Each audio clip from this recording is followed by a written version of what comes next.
උතුරු කලේ නියෝජනය සඳහා උතුරු කරයට ක්‍රීඩාංගණයක අවශ්‍යතාවයක් අපි දැකලා අපි ඒ වෙනුවෙන් විශාල නියෝජනයක් කරා. ඒ කියන්නේ උතුරට ක්‍රිකට් පාලක මණ්ඩල නියෝජනයක් තිබුණෙත් නැහැ. උතුරේ ඡන්ද බලය ඔබ සැමට සුබ අලුත් අවුරුද්දක් වේවා. Supreme Flora. ඉන්දියා අග්‍රාමාත්‍ය නරේන්ද්‍ර මෝදි මහත්මයා වගේ දවස්වල ලංකාවේ සංචාරය කරනවා. එතකොට සමන් ජයසූරිය ඉල්ලීමක් කරනවා යාපනයේ ජාත්‍යන්තර ක්‍රීඩාංගණයක් හදන්න අපිට උදව්පකාර කරන්න කියලා. අපි දන්නවා ඔබතුමා ලංකා ක්‍රිකට් වෙනුවෙන් දඹුල්ල, ගාල්ල, පල්ලකැලේ වගේ ජාත්‍යන්තර මට්ටමේ ක්‍රීඩාංගණ හදන්න මූලිකත්වය ගත්තා. ඔබතුමන් ශ්‍රී ලංකා ක්‍රිකට් සභාපතිවරයා විදියට වැඩ කරන කාලේ මේ යාපනයේ මේ වගේ ජාත්‍යන්තර ක්‍රිකට් ක්‍රීඩාංගණයක් හදන්නට මූලික පියවරයක් අරගෙන තිබුණාද? ප්‍රථමයෙන්ම මම හිතනවා අපි ස්තුතිවන්ත වෙන්න ඕනේ රාජතාන්ත්‍රික නායකයෙක් ඉන්න අවස්ථාවේ උතුරු කරේ ක්‍රීඩා පිළිබඳව උනන්දුවක් පෙන්වමින් ඒ වෙනුවෙන් ඉල්ලීමක් කිරීම පිළිබඳව සනත් ජයසූරිය මහතා. මොකද සනත් තමන්ට යමක් ඉල්ලුවේ නෑනේ. මේ රටේ අත්‍යවශ්‍යතාවයක් සඳහා ක්‍රීඩාවේ උන්නතිය සඳහා අනාගතය සඳහා මේ වැඩේ කරලා දෙන්න මැදිහත් වෙන්න කියලා ඉල්ලීම ගැන මම ඉතාම සන්තෝෂයි. අපි උතුරු කලේ නියෝජනය සඳහා උතුරු කරයට ක්‍රීඩාංගණයක අවශ්‍යතාවයක් අපි දැකලා අපි ඒ වෙනුවෙන් විශාල නියෝජනයක් කරා. ඒ කියන්නේ උතුරට ක්‍රිකට් පාලක මණ්ඩල නියෝජනයක් තිබුණෙත් නැහැ. උතුරේ ඡන්ද බලය ලබා දීලා උතුරේ දිස්ත්‍රික්ක සංවිධාන ප්‍රතිසංවිධානය කළා උතුරේ පළාත් සංවිධානයක් හදලා ඊට පස්සේ උතුරට ජාත්‍යන්තර ක්‍රීඩාවක් අවශ්‍යතාවය පිළිබඳව අපි කටයුතු කරා.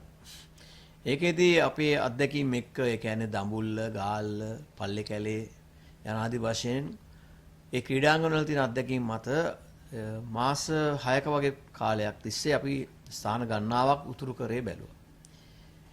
ඊට පස්සේ මණ්ඩතිව් දූපත අපි සොයාගත්තා, තෝරාගත්තා. එතන අක්කර 100ක් වගේ ප්‍රමාණයක් අපි වෙන් කළා ඉල්ලුවා. ඒකේ මූලික වශයෙන් අක්කර 50ක් ක්‍රිකට් ක්‍රීඩාව සඳහා වෙන් කරන්නත්, ඉතුරු අක්කර 50 සෙසු අනෙකුත් ක්‍රීඩා සඳහා සංවර්ධනය කිරීමටත් අපි කල්පනා කරා. ඒක නිසා ඒ ගැන අපි ගෘහ නිර්මාණ ශිල්පී සුරත් වික්‍රමසිංහ මහත්තයාට එන්න කියලා ඔහු විසින් මේ සම්පූර්ණම ක්‍රීඩා සංකීර්ණය පිළිබඳව අපි සැලසුමක් හැදුවා. හදලා ඒවකට හිටිය අපේ උතුරේ ආණ්ඩුකාරතුමා වන රිජිනල් කුරේ මැතිතුමාත් සමග ඒ වගේ මේ ප්‍රදේශයේ බලාධිකාරියේ සිටි සියලු අයත් එක්ක සාකච්ඡා කරමින් අපි මණ්ඩතිව් දූපතේ ඉඩමක් වෙන් කරගත්තා.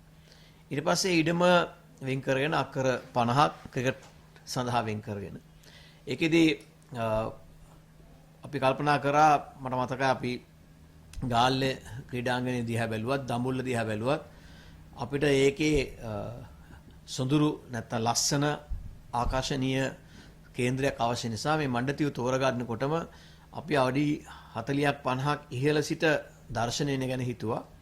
ඒ ඊටාම සුන්දර තැනක තියෙන්නේ. එක පැත්තකින් අපේ ග්‍රෑන්ඩ් ස්ටෑන්ඩ් එක આવත් අපිට කොටු පවුර යාපනයේ කොටුව බලා ගන්න පුළුවන් වෙනවා. අනිත් පැත්තෙන් නාවික හමුදාව හිටිය ප්‍රදේශයේ බොහොම කලපුවක් සමග අඩු ගැඹුරක් තියෙන මුහුදක් තියෙනවා. මේ පැත්තෙන් ඉන්දියන් සාගරය. එතකොට මේ මණ්ඩතිව් දූපතට යන පාරත් නාගදීපට යන පාර. නිසා මේ ඓතිහාසික පිහිටීමක තියෙන මණ්ඩතිව් දූපත සොයාගෙන ඒ සඳහා සියලුම අවශ්‍ය පසුබිම හදලා තමයි අපි කටයුතු කරේ. ඒ වගේම අනාගතයේදී උතුරු කරේ ක්‍රීඩකයන්ගේ නියෝජනය අවශ්‍ය නිසාම තමයි අපි හිතුවේ මොකද එතන ජැෆ්නා සෙන්ට්‍රල් කොලෙජ් එක තිබුණා. ජැෆ්නා වල අපි දන්නවා සෙන්ට් ජෝන්ස් ජැෆ්නා, එතකොට හාර්ට්ලි කොලෙජ්, හින්දු කොලෙජ් ජැෆ්නා මේ හැම ක්‍රීඩා කරපු ඒ වගේම ටර්ෆ් පාසුකම් තිබුණා අවුරුදු ගානකට ඉස්සෙල්ලා. නමුත් යුද්ධය නිසා එහි ක්‍රීඩාවේ වර්ධනය අඩපණ වුණා.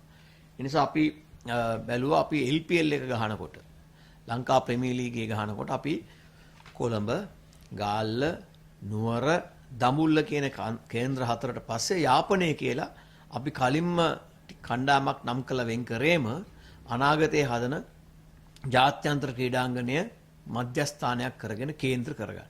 ඒ නිසා මේකේ අතිශය වැදගත්කමක් තියෙන ව්‍යාපෘතියක් රටේ ක්‍රීඩාවට සමස්ත ක්‍රීඩාවන් වලට සහ ක්‍රීඩාවේ උන්නතිය සඳහා.